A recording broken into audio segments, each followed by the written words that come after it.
تو اللہ کا شکر ہے کہ اللہ تبارک و تعالیٰ نے ہم کو مسلمان بنایا اور مسلمانوں میں سے اہل سنت والجماعت بنایا، اور پھر ان میں سے سیدنا امام اعظم ابو حنیفہ رحمۃ اللہ علیہ کا مقلد حنفی بنایا۔ ہمارے امام صاحب رحمۃ اللہ تعالی علیہ، ہمیں تو کئی شکر ادا کرنے پڑتے ہیں اللہ کے، اللہ کے انعام ہم پر زیادہ ہے نا۔ ہمارے نبی سارے نبیوں سے افضل، ٹھیک ہے بات یا غلط؟ ایک دن صحابہ نے عرض کیا کہ حضرت سارے اپنے پیر استاد نبی کو اونچا کہا کرتے ہیں، تو کوئی عام فہم سی دلیل ہمیں سمجھا دے، ہم دلیل سے بتا سکے کہ ہمارے نبی سارے نبیوں سے افضل۔ تو آپ نے دلیل کیا سمجھائی کہ باقی نبی ایک ایک قوم یا علاقے کے نبی بن کر آتے تھے، مجھے خدا نے ساری دنیا کا نبی بنا کر، اور یہ عقل میں بھی آتی ہے بات، ایک آدمی ایک مسجد خانپور میں بنا دے، جتنے لوگ نماز پڑھیں گے اس کو اتنا اجر ملے گا یا نہیں؟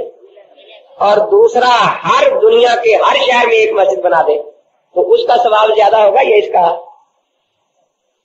جو زیادہ بنائے؟ اب ساری دنیا میں جس نبی کے امتی ہیں اور ایک نبی کے امتی ایک علاقے میں، تو افضلیت کن کو ملے گی؟ جو ساری دنیا کے نبی ہیں۔ حضرت نے دلیل سکھائی، یہ مضبوط ہے یا کمزور؟ حق تو نہیں دلیل میں، اسی میں اس لیے عرض کرتا ہوں، ہمارے نبی بھی ساری دنیا کے نبی اور ہمارے امام بھی ساری دنیا کے امام شافعی کے مقلدین ایک دو علاقے میں ملیں گے، ساری دنیا میں نہیں ملیں گے۔ امام مالک کے مقلدین ایک دو علاقے میں ملیں گے، ساری دنیا میں۔ امام احمد حنبل کے مقلدین ایک آدھ علاقے میں ملیں گے، ساری دنیا میں۔ لیکن وہ امام جس کے مقلدین سے دنیا کا کوئی علاقہ ہی خالی نہیں، وہ ایک ہی امام ہے، سیدنا امام اعظم ابو حنیفہ رحمۃ اللہ تعالی علیہ۔ تو ہم تو مسل کے حقہ پر الحمدللہ قائم ہیں، لیکن آج دور ہے وسوسوں کا۔ دور کیا ہے؟ اور وسوسے ڈالنے کے عجیب و غریب انداز ہوتے ہیں۔ ایک بیچارہ نوجوان ہمارا دکاندار نماز ظہر کی پڑھ کے نکلا، سامنے سے ایک صاحب ملے، آپ کہاں سے آئے ہیں؟ جی نماز پڑھ کے ہم۔ جماعت سے پڑھی اکیلے؟ جی جماعت سے پڑھی۔ فاتحہ پڑھی تھی پیچھے؟ جی نہیں میں تو نہیں پڑھی۔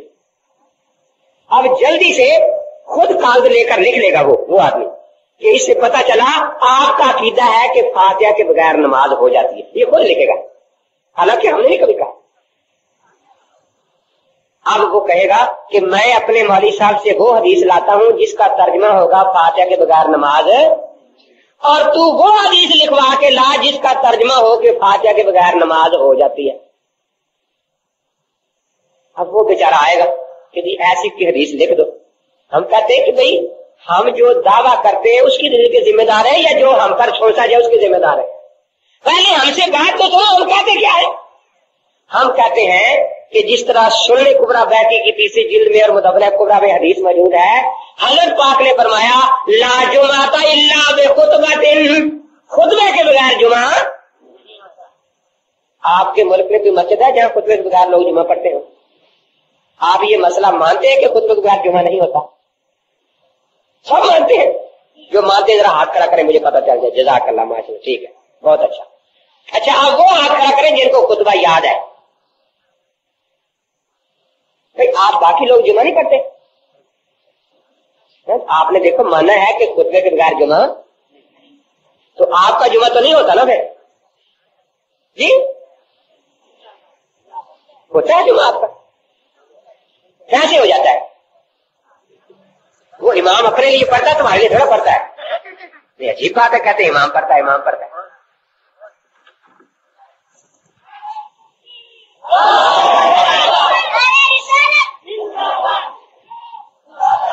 سرحد میں نجف پور کے علاقے میں ہم گئے، کسی مسئلے پر مناظرہ تھا، اے صاحب بھی پہنچ گئے۔